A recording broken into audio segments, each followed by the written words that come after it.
तेनालीराम की कहानी। रसगुल्ले की जड़। एक बार एक ईरानी व्यापारी महाराज कृष्णदेव राय के दरबार में आया। वह महाराज के लिए ढेर सारी भेंट लेकर आया। महाराज खुश हो गए। उन्होंने भी अपनी तरफ से मेहमानवाजी में कोई कसर नहीं छोड़ी। सेवकों से कहकर उन्होंने ईरानी व्यापारी के रहने की शानदार व्यवस्था करवाई।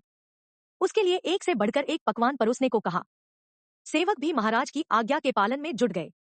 एक दिन खाने के बाद सेवकों ने ईरानी व्यापारी को मीठे में रसगुल्ला परोसा।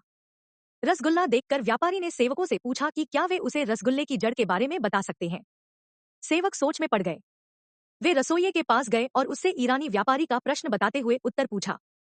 रसोइये को तो बस रसगुल्ला बनाना आता है। उसकी जड़ के बारे में उसे कोई जानकारी नहीं थी। वह उस प्रश्न का उत्तर नहीं दे पाया। सेवकों ने कई लोगों से इस प्रश्न का उत्तर पूछा, लेकिन कोई इसका उत्तर नहीं दे पाया। धीरे धीरे महाराज के कानों में यह बात पहुंची कि ईरानी व्यापारी के द्वारा रसगुल्ले की जड़ के बारे में पूछा गया है और महल में कोई भी उसके इस प्रश्न का उत्तर नहीं दे पा रहा है। उन्होंने अपने सबसे चतुर दरबारी तेनालीराम को बुलवाया और उसके सामने यह प्रश्न रख दिया। प्रश्न सुनने के बाद तेनालीराम बोला, महाराज, कल दरबार में आप ईरानी व्यापारी को बुला लीजिए। मैं सबसे सामने इस प्रश्न का उत्तर दूंगा। अगले दिन सारा दरबार खचाखच भरा हुआ था। ईरानी व्यापारी भी दरबार में उपस्थित था। तेनालीराम जब दरबार में आया तो अपने हाथ में एक कटोरा लिए हुए था, जो मलमल के कपड़े से ढका हुआ था। महाराज ने पूछा, तेनालीराम, क्या तुम रसगुल्ले की जड़ के बारे में पता कराए? जी महाराज, मैं इस कटोरे में रसगुल्ले की जड़ लेकर आया हूँ।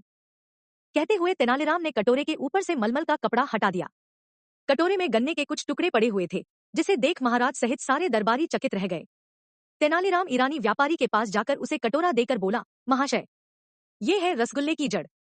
महाराज की समझ से अब भी सब बाहर था। उन्होंने तेनालीराम से पूछा, तेनालीराम, ये सब क्या है? तेनालीराम बोला, महाराज, मिठाई शक्कर की बनती है। शक्कर को बनाया जाता है गन्ने से। इस तरह हुआ न गन्ना रसगुल्ले की जड़। यह उत्तर सुनकर महाराज ने हंसते हुए ईरानी व्यापारी की ओर देखा। वह भी तेनालीराम के उत्तर से संतुष्ट हो चुका था।